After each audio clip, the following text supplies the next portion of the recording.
Okay, thanks a lot for inviting me along today, Ivor. I'm here to talk to you then about money, or the great confidence trick. I started learning economics in 1974. In many ways, it was an age of austerity, probably even more austere than the current period that we're in.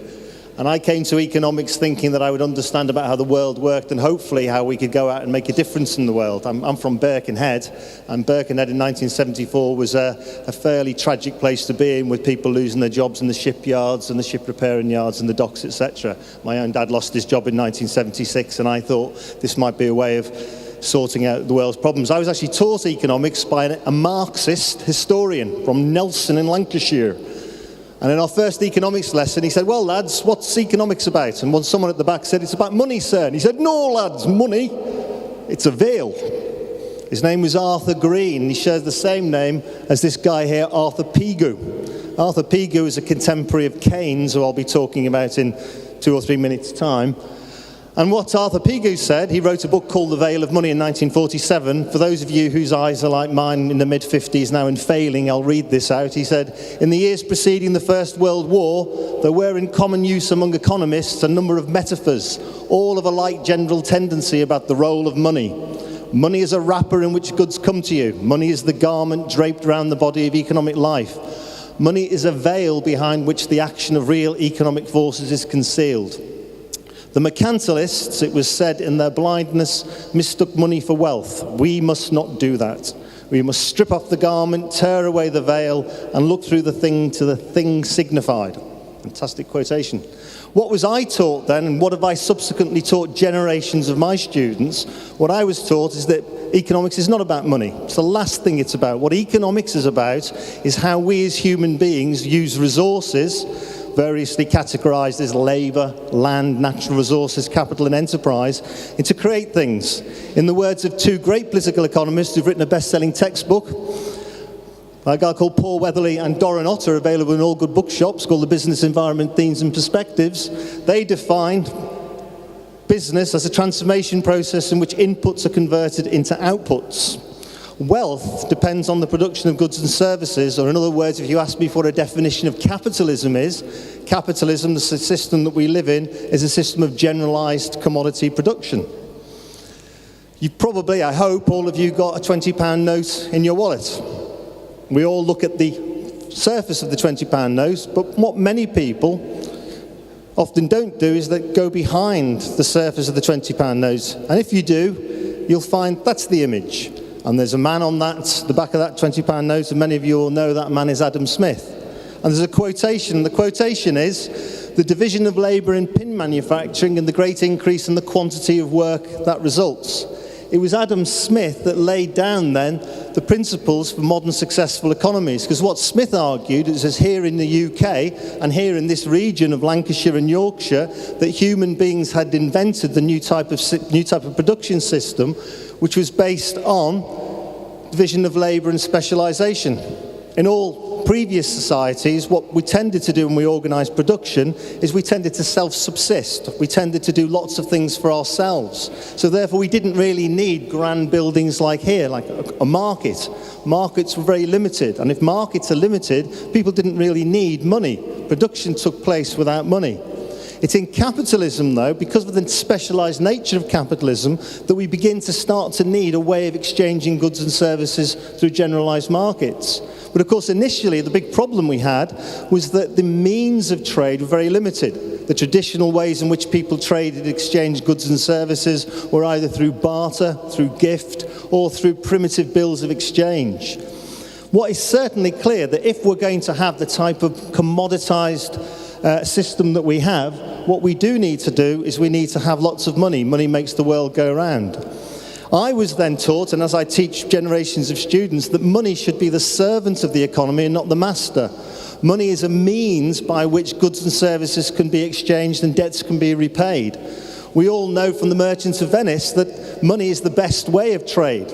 It's better to use something like gold than obviously Shylock and his pound of flesh. And it was in Italy in Venice that money really came into its own. It was in Italy where trade was really beginning to expand in the Middle Ages, and people had to find a way of finding a mutually acceptable standard by which they could exchange their goods and services. And of course, the best way of doing that was gold. Gold was often in the safekeeping of goldsmiths, so what merchants would do is they would deposit their money with goldsmiths as a way of safeguarding their gold.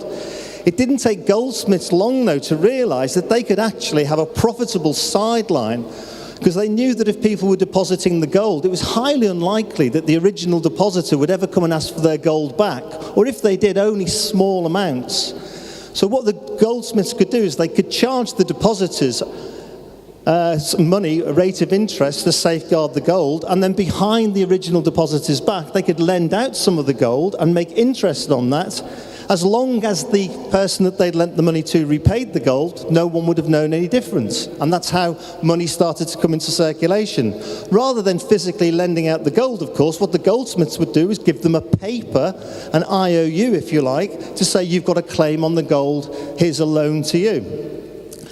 I could go on for ages about this, but through the marvels of the money-making machine, what goldsmiths quickly recognised was if, for example, you, sir, had £100 and you gave it to me as a banker, I would reckon on every day you might only possibly need 10% of it.